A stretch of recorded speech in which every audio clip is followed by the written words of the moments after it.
What is up, Fintech fam, and welcome to Humans of Fintech. I'm your host, Nicole Casperson. It has been a hot minute since I've been behind this mic, almost a year, actually. Why? Because I was out here writing my first book, Fintech Feminists. So yeah, I had to put the pod on hold, and that wasn't an easy call. But when you're cranking out a book in less than a year, signing deals, writing, recording, and publishing, you gotta prioritize.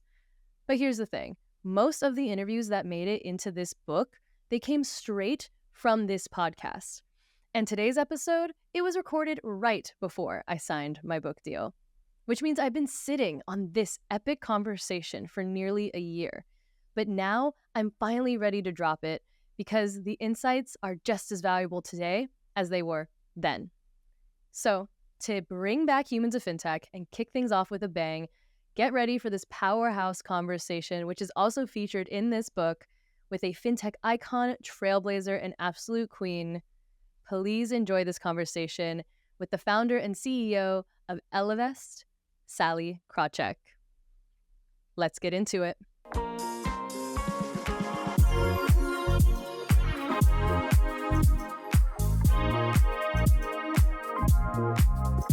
To my audience especially, you definitely need no introduction. Oh, you're sweet. Thank you.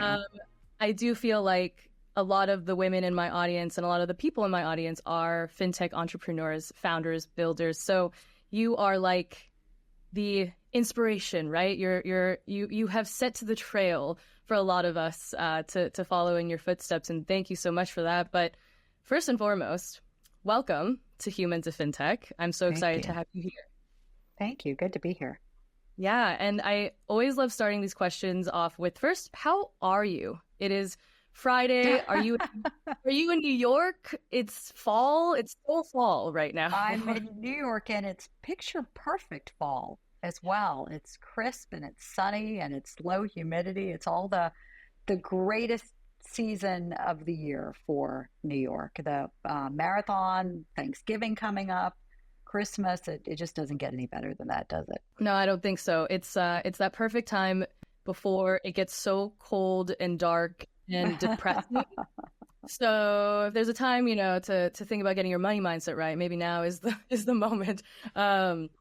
Amazing. Well, the other way I like to start this show is asking, this is called Humans of Fintech, and while I think a lot of the members in my audience are well aware of your journey from Wall Street powerhouse to fintech founder, CEO, full-blown inspiration for all women entrepreneurs. But I love asking why fintech? What is it about fintech that made you want to become a human in this space and an entrepreneur in this space? Well, it's a combination of the two incredible forces that grow and shape this economy and that determine the flows of capital and catalyze capital. And there's nothing more important than that. And of course, finance, Ellevest is an invest tech and wealth management company.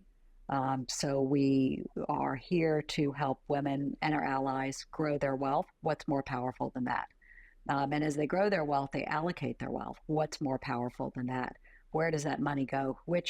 What gets funded? Which stocks get bought? Which bonds get bought? What companies get funded? Incredibly powerful. And of course, technology, takes the, what financial services can do and increases it exponentially. What one human can do so much, 6 humans can do so much. Leveraged through the power of technology, they can do much, much more. And so the combination of the two is an incredible intersection. Mm-hmm.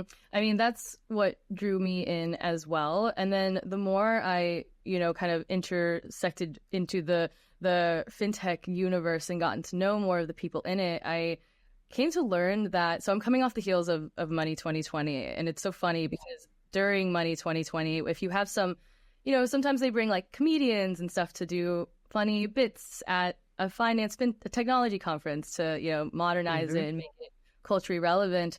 This comedian comes in and, he's asking us founders questions, and he, I think, expected us to be like rich bros because he just heard fintech and was like, okay, he was like asking me how rich I am, and I'm like, oh no. Oh, come on. Oh my gosh. I was like, I'm a founder entrepreneur. I am not the one. I'm like, I'm saying at I'm a bitch on a budget. The thing, but so I do think that we need to the fintech space needs a narrative rewrite, which is largely why I created Fintech is Femme. And I think why it's so important for you as you're continuously on this journey of basically being everywhere and speaking everywhere and being this face for the industry. Well, I think financial services and technology, and therefore fintech, can all use a narrative rewrite. I don't think we tend to think about those brands as being, brands that fully represent the good work that's being done and the economic growth that's being driven by the industries. Yeah, exactly. Well, you have been on quite I feel like, journey this year and every year, right? You're traveling all the time. You're everywhere. And Ellevest has hit some significant milestones as well over the years, from hitting over $1 billion in assets, right? And a community of over 3 million members. Can you maybe explain why this mission is particularly important for women in fintech to take control of their financial futures? Because I also think in fintech, there's this misunderstanding that because we work in this industry that we're all finance gurus, but that's not necessarily the case. We're people that saw a deep problem in wealth management and finance and wanted to solve it. Yeah. Well, the bottom line is women don't make as much money as men do. We make 80 cents to a white man's dollar. When we're in startups, we don't have as much equity as men do. Even when we're in the C-suite, we don't have as much wealth as men do. The wealth gap is women have 30 cents to a white man's dollar and a penny for Black women and a penny for brown women. And it's been going in the wrong direction. And at Ellevest, we recognized that some significant portion of this wealth gap is that women don't invest as much as men do. And when you step back and say, why is that? The industry tends to blame women for it. Risk averse, not as good at math, not like investing. They need to just do it. And we're really the first that said, well, maybe that could be the case. But another hypothesis is that nothing was built for women. And that maybe the differences are not that women don't want to invest, but that, one example we found, women really won't invest through jargon they don't understand. Men will. But the women will say, whoa, that, I got to figure this jargon out, and then I'll come back and, start to invest. Men, if asked their risk tolerance, nobody knows it. They'll take an educated guess. Women will leave and try to figure it out. My friend Reshma Sojani has said, boys are taught to be brave and girls are taught to be perfect. And so if you combine that with the messages that young women get, that they're not good at math, and then the messages that more mature women get when they ask for a raise and they get pushback for it, when you recognize the societal messages that women get, if they're seen to be wanting money, that's seen to be as an unfeminine characteristic, an unfeminine quality, and they get punished for it. So Ellevest was the first who said, let's build something that centers women. Not that anybody meant to leave women out, but maybe just the fact that, I don't have to tell you, the significant to vast majority of the financial services industry, the tech industry, the fintech business are made up of men, overwhelmingly white men, and maybe they built businesses for themselves just by their nature. So Ellevest was the first that built one for women, to a good degree of skepticism, a little ridicule maybe at the beginning. A lot of we have women clients, a lot of folks, we serve women too. But I think we're day by day proving that there is room for an Ellevest. I resonate with that so much because I just celebrated my 2-year anniversary with Fintech is Femme, and being so reflected over that time, I think about that too. At the beginning, so much now it's been 2 years, people are like, how's it going? And I think back at the beginning and how much friction I had to face. Yeah. Just I mean, it was almost a little hurtful There was a woman who was a journalist who I'd been really friendly with for years, and a lot of give and take on the story she was writing. A lot of, I was a research analyst in the industry, so a lot of, have you looked at this, and can I be helpful, and here's some research. And she wrote something at the beginning that was, maybe I remember wrong, but in my mind it was scathing. It was, what a dumb idea. And this is going to fail, and it's going to fail because other people have tried, and they failed, so there's not an opportunity, and it's solving the wrong problem anyway. Who cares about the investing gap? It's all about the pay gap, as if it has to be just about one thing. But I remember sort of, I'm trying, and yes, the overwhelming odds are that I will fail, in those early days, right? What do they say? 91% of startups fail. Yeah. And frankly, there were days when I'm like, is it only 91? Oh, sorry, 91% of startups fail. And I'm like, is it really only 91%? Because it feels like a lot more. It feels like 99.999. But just, people are funny, aren't they? Yeah. They're funny. They love to sort of sit on the sidelines and boo. Yeah. Well, it's like quick to be cynical. But I learned, I learned very early on from, one of my mentors and one of the first women on my podcast. And Lule de Messe, and she said to me that it's always easier to be cynical than aspirational. So go aspirational. And that just words really matter. They impact. She said that to me, and 2 years later, I'm saying it over and over again in my head and to others. Powerful. Well, and I think also as women, there's research that says that we take failure much harder. Again, it probably gets back to the boys are taught to be brave, girls are taught to be perfect. If you're taught to be brave and you fail, I was brave. If you're taught to be perfect and you fail, I was not perfect. Mm-hmm. And so it can be easier to, if you don't try, you don't fail. And then you don't have the embarrassment of failing. By the way, I've failed publicly so many times, I can't even keep count at this stage. I mean, speaking of that, your section I was lucky enough earlier this year, I flew to LA for like 4 hours just to interview. I know it was crazy because I had to come back for a thing. Anyways, wild times. But I went there for like a couple hours just for an event. It was like a live podcast interview with Julia Borstein, the When Women Lead. Love yes, her. I mean, like inspiration. I hope to write my version of that, that for women in tech, one day, manifesting that book. But I remember, because I read the book and then I was rereading kind of some of the highlights as I was on the plane. So it was like fresh in my mind. I'm about to interview her. And I remember your story came up pretty right away. And for me, the moment that really hit, and the one that I actually share when I'm on, panels speaking on these topics for women leaders, is when you said to yourself, look, I can make there's a decision to be had here.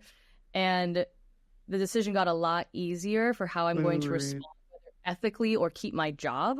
And that was, what do I want my kids to know? Like, what would my kids want me to do? Then the decision was like a no-brainer. No-brainer. Absolute no-brainer. This was when I was at the big Wall Street firms, when I was running Smith Barney in the City Private Bank. And we had within the business missold products to our clients. Didn't mean to. It was a mistake, but it was products that were supposed to be quite low risk and ended up being high risk. And in a tough market, were supposed to go down 8 cents, but went down about 99.999 cents on the dollar. And I advocated partially reimbursing the clients for it, even though, we had said there was, risk of loss of everything, but the big print had said low risk. But my boss said, nope, we're not going to reimburse them. It went to the board, and it was as I was trying to decide, do I back off, keep my job, which I loved, working with people who, I wasn't so crazy about my boss at the time, but other people who I loved working with, or did I go through with the partial reimbursement? And that's when I had that epiphany, because I talked to a whole bunch of folks who were my, and I'm using air quotes here, personal board of directors. And they were split about down the middle. Some people were like, you're right. You should fight for it. These opportunities come along to do the right thing. And other people quite reasonably said, look, keep your job and live to fight another day.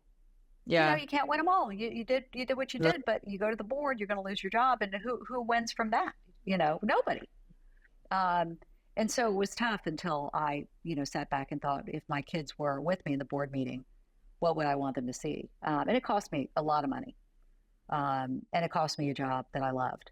And by the way, years later, a few years ago, I ran into, over the course of just a few months, a number of the board members from the time. And each of them apologized to me and said, we shouldn't have let the CEO fire you after that. You were trying to do the right thing. You did the right thing. It was good for the company. We're sorry. And I'm like, but could I have my money back? could I have the bonus back that I didn't get? And the stocks that didn't get vested? Like, this is so terrific that you're sorry. Any chance of giving me some money? They did not. Yeah. Well, I mean, and what a reminder of kind of that. I think that's just something women experience so much, even just myself in the workforce and even building my own company. People are, it's like they want to pay me in kind words and not actual money sometimes. Like, you know what'd be great? Nicole, I want to support you in Fintech as Femme as much as possible. I'm like, amazing. So money. Tell me about it. I got another story. One of the big Wall Street firms, we were talking, they came to us about investing in Ellevest in one of our earlier rounds. And we love what you're doing. We love we love what you've built. The technology is terrific. We love the mission. We love the brand. We'd like to invest $2 million. And I'm like, no, you're a huge Wall Street firm. It's got like double digit. I mean, we're very bullish on the company. It's going to get you a great return. We'll teach you a lot about how to engage with women, which is super important for a big company like you who had got right. And yeah, okay, let's think about it. Came back and said, actually, we are so excited about what you're doing that we want to host a dinner for you. And I'm like, well, what about the $15 million investment? But dinner, we want to host a dinner. Boy, is that patronizing. Wow. Yeah. So patronizing. Yeah. I'm just like, wow, like it's like dinners and exposure. Just don't pay rent and don't make my company grow bigger. You don't know. Do not. Yeah. I mean, I think what a lot of the DMs and the messages that I get from my audience is like really that tough question, if you will, on like how to push, right? Yeah. Like when do you know to push? It's truly one I get often. And there's oftentimes people think I'm like, so confident. And of course, like, trust me, I have my moments that we all do, right? But, tell me but same in cases where I'm struggling with, I know my value, but how do I push someone to see it too? Well, I tell you what we did when we raised at Ellevest. And then the different rounds had different characteristics to them. I was very fortunate. The seed round was people, for the most part, who I'd worked with on Wall Street. And so they, it was an easier ask because they knew I'm a maniac when it comes to work ethic. Yeah. They all were aware of the quote unquote problem or opportunity of getting women to invest. But when it got later, I would go to Sand Hill Road and I'm telling you, Nicole, I could sit down with any individual there and go through what we're doing at Ellevest, go through the numbers, go through the market opportunity, and I could convince that individual to invest. I could get them, I look at our financials, et cetera. They would go into the investment committee meeting and I would not get an investment on the other side. And what I found was I can convince any individual, but when they get in there, well, do women need their own thing? Well, what if a competitor gets in? I mean, I know there are dozens and dozens and dozens of multi-billion-dollar fintechs that serve mostly men, but is there really a market for women? Don't their husbands do? I mean, you hear this, and I can combat any of those. I can't do it through osmosis. Right. And so I found we would get investments from venture funds that did not need unanimous approval, where one or two could carry the day. I could not get one that needed unanimous approval. And then my other approach was I found it much easier, rather than, go to people who don't share Ellevest's view of the world, but invest and convince them of our view of the world. I found it much easier to go to people who have money, who share our view of the world, and then convince them to invest. So sort of flipping it from people with, people who invest for a living to people who have our view of the world. Yeah. Oh, I love that. And I think that is such great piece of advice for my audience. So jot that one down, jot the whole thing down, because we have to kind of change our mindsets into how these like investor, entrepreneur, founder relationships work. Because I mean, another story of yours that I share often is the one you shared during my Fintech is Femme event back in April with Danny Fava and Sarah Levy, was you sharing the story of your Series B and raising B. Yep. And what impactful one. I mean, the like TLDR in that is that Ellevest raised 53 million, right? Series B funding. 53. Yep. And the ratio of women in fintech that raise a Series B is 1 in 10,000. 1 in 10,000. I mean, so I mean, lessons learned from it's a disaster, and particularly because fintech can be capital intensive. There are a lot of industries where you don't even need to get to Series B. Just, get your C, get your Series A. We've hit profitability. Away we go. In this field, it's Series B, it's Series C, it's Series D. There are very few women writing Series B checks. There are fewer women writing fintech checks.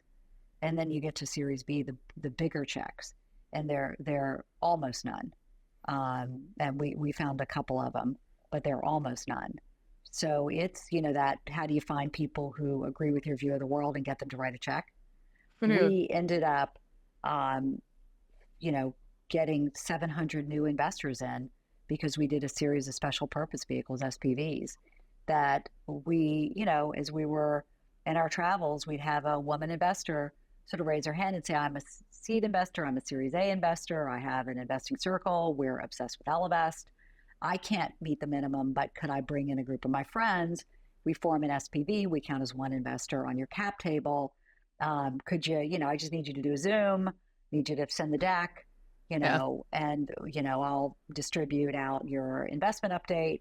But together we can, have the investment size where it makes sense for you. Separately, we can't. I'm like, ding, ding, ding, ding, ding, ding, ding. We have a winner. We have a winner. This is a means of, it's more work. I'm saying that I'm sort of have that question mark at the end. It may or may not be more work. It's in theory more work because you have to gather them together. In actuality, it's less work because you have to get the deal done. Yeah. As opposed to, the endless knocking on doors that are really not open. Mm-hmm. And well, I think that there's usually a narrative around that it can happen faster through those special purpose vehicles. Oh, it did. I mean, it did. We were moving along. We had a lead. We had a co-lead. We were months were going by as happens when you do a raise. And once we sort of hit on the special purpose vehicle, we were done within, I think, 3 weeks. I know. Okay. I know. Yeah. I mean, because another question I get all the time is like, what are alternatives to raising? Because I mean, it's I feel like there is never a time where I interview a woman founder, especially, I mean, I'm typically in fintech for this show, and that I don't, if I ask about that VC funding grind, it is collective sigh of like, oh, it's horrible. It's horrible. This is the worst. We don't even I think even think about it correctly, because we know, that for VC overall, women get 2% of the funding. Fine. You sort of understand that means a lot of great businesses don't get funded. What I never really thought about is that 2% means it takes 50 times as long, right? It takes 50 times as many meetings. It takes 50 times as many models being sent out. It takes 50 times as many follow-up questions. It takes 50 times as many chasing somebody. It's 50 times as many no's. It's so demoralizing. And even I had to tell another little tale out of school. We had one family office, woman-led, who was excited about our deal. And then as it went on, she started to get nervous. And I remember saying to her, like we've talked about, the numbers, particularly in fintech, right? The odds that are stacked against us. So it's just going to take longer. And she said, yeah, but I do know them, but I want to invest in the deals that the fintech bros do. Like I want to invest in the ones that overcome the odds and where people are throwing money at them. And I'm like, well, then you will never invest. Let me be perfectly clear. Overcome odds? What are you talking about? Hello. I know. Overcome odds, I guess, immediately. I know. You're like, all right, lady, with allies like you, I don't need enemies, Yeah. Well, it's because there's this like mentality, and I hear it all the time as well. And especially I think from the women in the VC space that I speak to, they're like, I just have to win. I have to win. I have to invest in the all white guy teams all the time. Totally. And I just have to win. And it's like, I get that too. Totally. And so it's like, where's the balance? It's hard. You hear from women, I finally made it. Again, I've got every story because everything happened to me. One woman, I've made it to the top. I've done the fight. Now I just want to enjoy it and invest in the companies that everybody's investing in and get the returns and ride the wave. And I have done that fight. I heard from one woman of color who was invested in 53 companies with 53 white guys as CEOs. And she said if she invested in Ellevest, it would make or break her career because everybody would notice, her all white male partners would judge, sort of like, oh, what about that one? And she said, I don't know if that I'm ready to bet my career on this investment. And you've seen the research that says that, when it's in corporate America, when women promote other women, people of color, other people of color, women of color, they get dinged for it. And if it doesn't work out, then it's, why? You gals, with your drinking coffee together and gossiping and, giving favoritizing each other. So, I get it. It's exhausting sometimes. Yeah. And I think it's just a matter of like finding the women and just creating, even in men too, and like creating the environment of people that just know that by, unlocking a wave of female entrepreneurship in fintech, you're unlocking a better financial future for the world. But it's also people, it's finding people who look at the numbers, and the numbers show you that by investing in other underrepresented founders, you make superior returns. That's just all there is to it. It's folks who, don't have to quote unquote pattern recognize all the time, which means follow the herd. But you can say, a way to make money is to not do what everyone else does, but do what the numbers tell you. Yeah. Well, it's like, look, if you want to be good, you can follow the status quo. If you'd like to be great, innovate. Yeah, absolutely. Do something different. Absolutely. Yeah.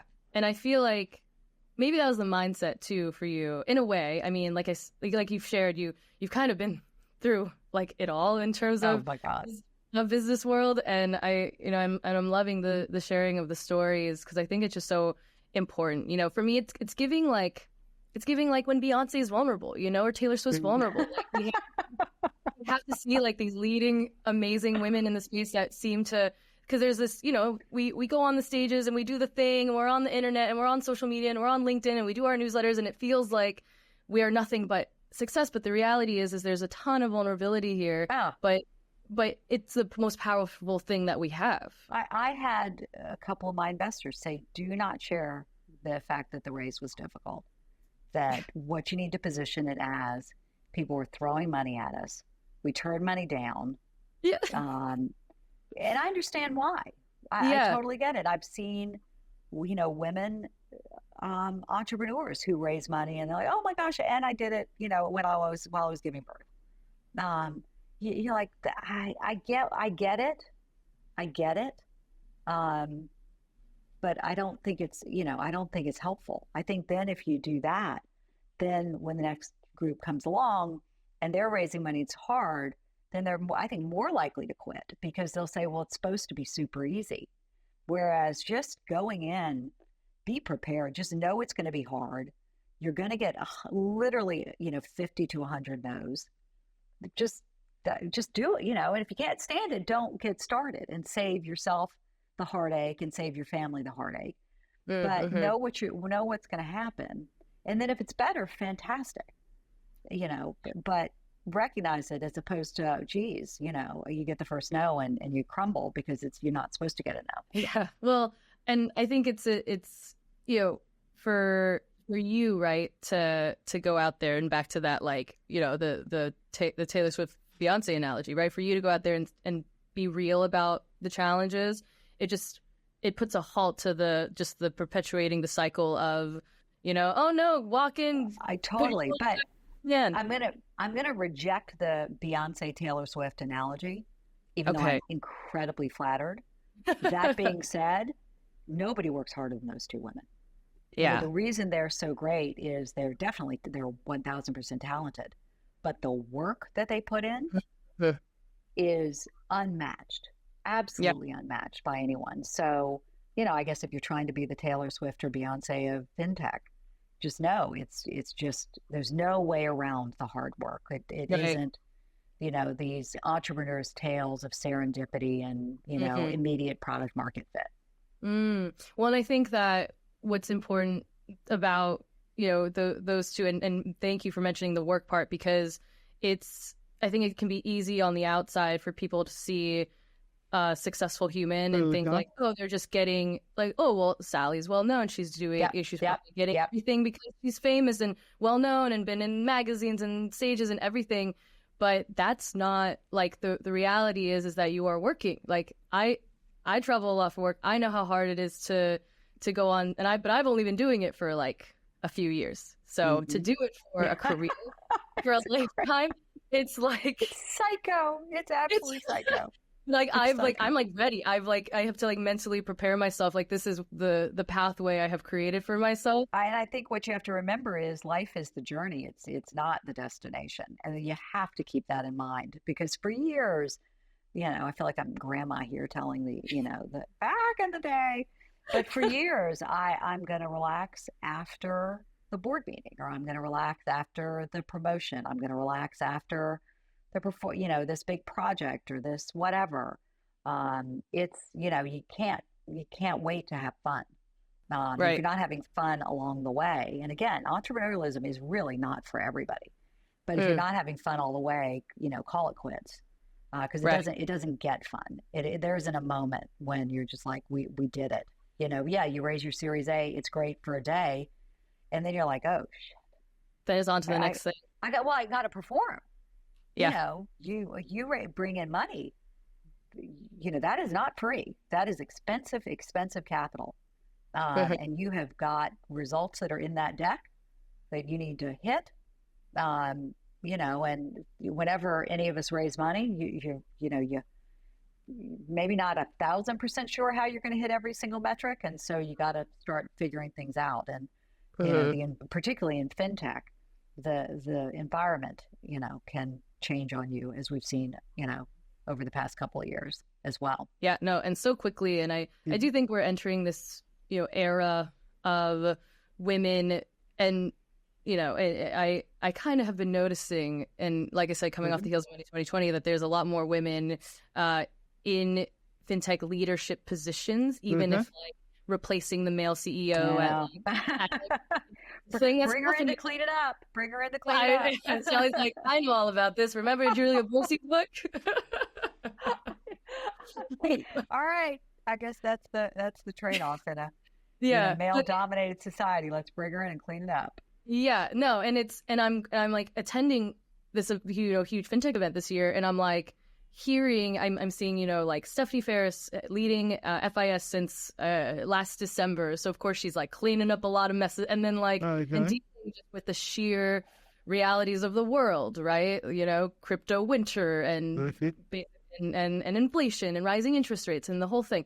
And even like Eva Rita, who like just took over Amex's consumer lending business, and like seeing those two women like in conversation together, talk on stage about like, and just being honest, being like, hey, yeah, it's been hard. I don't know all the answers, but what I do know is that we need to be more human in this space. We need to have a different discussion than what we've had in the past. And that's what's going to take us to the next era. Yeah. And that really was such a moment for me seeing that. And it was like really a narrative that followed throughout the event, or these women on these stages saying like, we're doing it differently. We're doing it differently. Differently. And obviously we need more representation across the board. But I do think like coming off the heels of the era of the Barbie and the Taylor Swift and the Beyonce year, where I think we're seeing like women just step into that power more. But I think the key is going to be, how do we like continue on that momentum? Like, how do we get women to be more open to being on stages and sharing the truth? Well, look, I am a hammer, so everything's a nail. But, I think the solution is you get more money to women. If women, today, money is women's number one source of stress. And so it can keep you from stepping into your power. Do you feel more confident if you have more money? Of course you do. Of course you do. I can't believe people, money doesn't buy happiness. You're damn right. It absolutely buys happiness and power and strength and flexibility and the opportunity to step out of your comfort zone.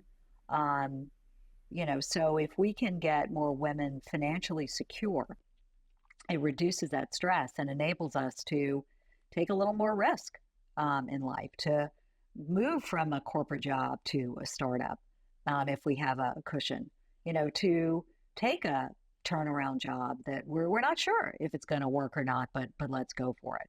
So, I think certainly in a capitalist society, the foundation to all of this, money is power. And if women don't have as much as men do, and so have not been able to take on some of those risks as a result of it. Yeah, no, exactly. And, but I think the more that we're seeing the women like yourself being, owning their stories, owning their past, owning and being and putting it out there. I think the way that you've grown Ellevest and the way that you have even, grown yourself as, in a almost like personal branding, if you will, way, right? You've leveraged kind of, hey, like this is me and this is Ellevest, and come along for this journey. If you resonate with my story, come on down. And 3 million later, it's like, yeah, there's a lot of, it's 50% of the population should be feeling, some of these. For sure. We have a long way to go, for sure. Yeah. For sure. Yeah, but what we found at Ellevest is for men today, the synonyms for money are power, strength, and independence. And for women, it's loneliness and isolation and uncertainty. And so, we started to build the community as a place for education for sure, but for women to come together and not feel so isolated. So I didn't expect, Nicole, we were going to do that or have to do that when we founded Ellevest, but it sort of happened pretty organically. We were doing a little bit of the pre-launch, marketing, and let's just, be giving. Let's just give, this sort of financial, not advice, but financial education, I guess. And it just sort of took off. Yeah. I would call it just like a sheer rewriting of that narrative that we kind of have spoken about in our conversation, right? For sure. The trick that the patriarchy has played on women is it's sort of cute and fun and flirty to be bad with money. And that's, sort of underscored for us when we ask for raises and we get pushback. So how do we flip that on its head where, being good with money and wanting money is, it's like exercising and, pushing yourself physically. It's part of a well-lived life. It's not something that's sort of defined by gender as it can remain today. Mm-hmm. Yeah, I agree. And I think a huge element of ensuring that the narrative in your story is a safe one and one that you can own and that makes you feel powerful is based on the environment that you have around you, right? I mean, I'd be curious, even just, as we kind of wind down our conversation here, you obviously have balanced so many roles and so many different things and have all these incredible stories to tell. You should just do like a series. I mean, I guess that's what your newsletter is. Like a series of, well, there's this other thing that happened to me, and it's so incredible because it makes that loneliness go away, right? When you're that honest. But like when you reflect on your journey, I mean, could you share maybe that one person or experience that has had the most influence on you in terms of getting your money right and knowing that I need to have my independent finances in order and myself in check before I start helping everyone else? Yeah, well, it was, I think, my grandmother. My grandmother worked outside the home at a time and I grew up in South Carolina, okay, Charleston, South Carolina. So there weren't a ton of career paths for women, in South Carolina. Is that a kitty cat? There we go. I see a kitty cat. Hi. Hey, buddy. How you doing? Hey, buddy. This is Alice. Oh, what a big She's girl big. she is. She's big. She's a big girl. She's a voluptuous girl. Oh, I love her curves. She's adorable. Yes, we love her adorable. curves. She's a little older, so she That's, she does a lot of that's adorable. So anyways, but she was, she was a strong, independent woman, and and on the flip side, my parents had 4 children, age difference, oldest to youngest, 3 years and 11 months, no twins, in their 20s, in their young 20s. And here on the one hand was my strong, independent grandmother, and here were my parents who had no money, and who's only, massively in love, and their only fights were around money. And when they fought around money, they fought. Make no mistake about it. And so for me, money was sort of shaped by that contrast of strength and independence on the one hand, and then real friction on the other. And so I thought, I want to have some money. And then it was underscored. I had a first marriage right out of college, and he had an affair with a friend of mine, and I didn't know he was taking care of the money, and I didn't know how much money we had. I didn't know where it was. I couldn't trust him. I couldn't trust her.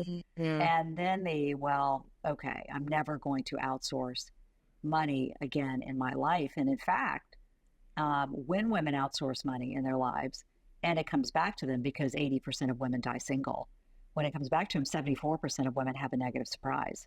So, then making it a life's mission of, okay, ladies, let's control our own money and build our wealth, because it buys happiness. It just does.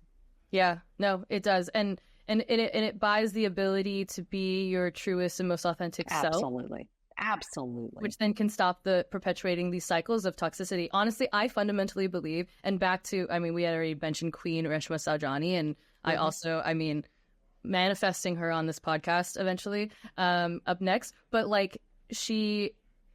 I am totally on board with everything, because especially with moms first, because give it up for moms. Because if we could get moms the financial services and equity that they deserve, and the income equity and the couples equity even, I'm only 29, and my friends that have kids and are just starting out, and are women entrepreneurs, I see it.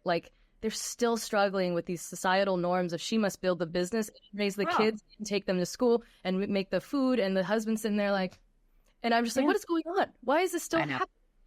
Anyway, but it's I know. So it's I guess to that point, anyway, so give it up for moms, because they deserve everything. If we could get them the equity that they deserve, then we could probably, get rid of a lot of the toxic cycles of the universe, because we all come from moms. No doubt about it.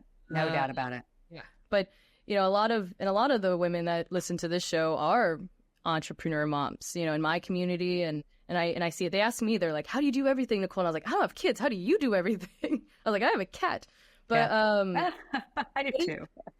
What would be your advice, I guess? I know we've had a lot of it and throughout the show, and but if you could I don't know, I guess distill it into that one piece of wisdom as we close out? Well, I think if we're going to talk about kids and work and all that stuff, I'd say you just don't have to try to be great at everything. This have it all it's toxic. Yeah. It's another layer of expectations, that, okay, so you're CEO, but are you a great mom too? Are you a great wife as well? And I always love to joke that my goal was to have a big career. It always was. And in terms of being a mom, I'm average. Average is good. Yeah. Which I mean is so horrifying, right? I'm sure your readers are cringing. Like, what do you mean? What do you mean average? That doesn't mean I didn't love my kids. I am obsessed with my kids. What it meant is I didn't always bring the home-baked cookies to school. That I honestly did not spend time, with is your room perfectly cleaned up? I sort of figured if it's messy, if they don't, I'll close the door. They'll sort of figure it out later. But this view that we have to be great at everything simultaneously is, sort of a construct that keeps us down, frankly, because you can't be. And then you're trying to do everything excellently, which means you do nothing well. So it's okay to be average, I think. And at different times in your life, both of my kids had times when they really needed me. Both of them had some health issues along the way. And believe me, I was 1000% there, and then was more average in my job. Right. As opposed to let me, kill myself with all of it. Yeah. Oh, I think that's incredible advice, and one that I even hold dearly. I mean, it's a decently unique problem here in America, right? You go to other countries and they're not. Oh, please. Jessica Calarco, the sociologist, has said what we learned from the pandemic is other countries have social safety nets and the U.S. has women. Wow. Right. And that we were one old white guy's vote away from mandated paid parental leave, and did not get it, in a country where we say we love mom and apple pie, but we don't actually treat mom like we love her that much. Yeah. Yeah. Oh my gosh. And I know I recently saw the economic equity index, I think from The Economist, and my partner, he works right next to me, and we're lucky we can work so well together. But he was like, "Have you seen this?" He's like pulling it up and showing me, Iceland and literally the 20 other countries that are better than the U.S. in terms of supporting, women financially. And I was just like, correct. This, I think it's we need to think about mending our own house and how we learn from other countries to do a better job here in the States. But anyway, so I love that advice to really realize that at the end of the day, it's never going to be, you can't be 100% in all the places. And so it's a give and take. And sometimes you're the best entrepreneur, founder, builder, and sometimes you're going to be the best mom. And there's a balance. Let me add something. And sometimes women CEOs are going to be bitches. Yeah. Yeah. And sometimes they're not going to be pleasant all the time. Yeah. Thank you. And sometimes that's going to happen too. And it doesn't mean they should be taken out. It means we should allow people to be flawed individuals. Yes, I'm learning. I'm currently just unlearning really a lot of this. Someone on my team did something that is, not okay with me, and it wasted my time or something like that. And, but I'm, instead of smiling and moving on and being like, oh, it's not a big deal, but those things compound. And I have to call them out. I have to document them. I have to be like, hey, this is not okay, and then move on. And that doesn't make me a bit. I know, but we've been socialized to be likable. I still have anxiety. I know, of course. I can see your anxiety even as you talk about it. I can see it. I can look at you like, ugh. I'm like, I can't believe I'm telling someone how I actually feel right now, and that it wasn't okay. Except the bottom line is men get more constructive and actionable feedback than women get. And so it's actually a gift. This individual is doing things pissing people off, and we're not going to tell her. And by the way, I would bet you 90% chance she doesn't know it, right? Who on purpose is pissing people off? No. Oh. Not a ton of people, right? And if you don't Yeah. tell her, then, it's going to perpetuate itself, and it's going to really damage her career and her career trajectory. Mm-hmm. Yeah. And I think you said it really incredibly at the end of your talk during Fintech is Femme in April that, and I think this touches on that, which is at the end of the day, we need to, I'm going to be dedicated to supporting all women. I'm going to support boring women, excited women, women builders, women not builders, women who it's not their time. Bitches, women that speak too much, women that are, and mediocre women, excellent women. Yeah. I'm going to support them all because that's what it takes, and that's how it's like we can't only support the boss bitch or the great mom or it's like it's too much. It's America Ferrera's speech during Barbie. Like, you are all, the problem is not women, the problem is society. So you are fine. You're fine. Yeah. Well, for sure. Well, the last question I ask on this show to all my guests is, if we need to be the change that we wish to see, what change do you wish to see in fintech, and how do you embody it? Well, we're trying to build it. We need more women in positions of power, more underrepresented individuals in position of power. And at Ellevest, we're just doing it. Our board is majority women. I can't remember, it's 85% or 90% women. Our employee base is 85% women. We're close to 50% people of color. When we go through the underrepresented groups that exist, our goal at Ellevest is to overrepresent underrepresented groups. We've done it since the beginning. There's research that shows that you need to, by the time a startup is about 12 people, the diversity is pretty much set. That because you hire people in your own network and your own group, and if you're a bunch of X, you're going to continue to be a bunch of X. So we were intentional about this from the beginning, and people often, well, how do I make the company more diverse? And the answer is just make it more diverse. Just do it. Don't overthink it. We need a women's group, and we need a dinner, and we need a retreat, and we need a special mentoring program, and we need it's sort of like when you say, hey, what do you need as an entrepreneur? Money. Well, we're going to do like a dinner, and we're going to bring everybody together, and we're going to have like a networking thing. I'm like, no, I need money. Actually, it's money. Well, also we'll, set up a Slack channel for you gals. But it's the same with how do you promote women? Just promote them. You need like a Slack channel. Yeah. Right. Well, I don't want to lower the bar.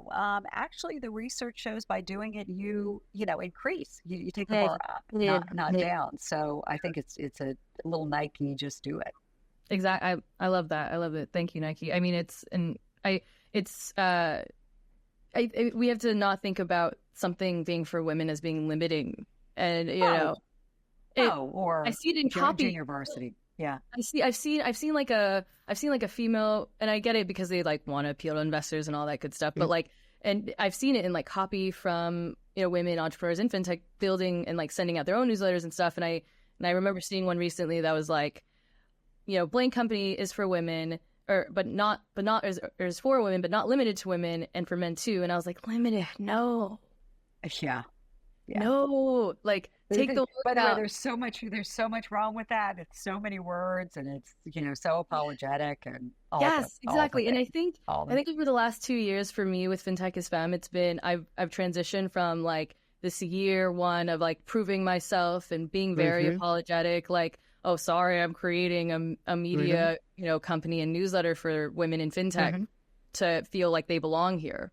Oh my goodness. And now it's I'm like become a new animal because of the last 2 years and building that community and seeing the truth, right? And seeing where our industry can go.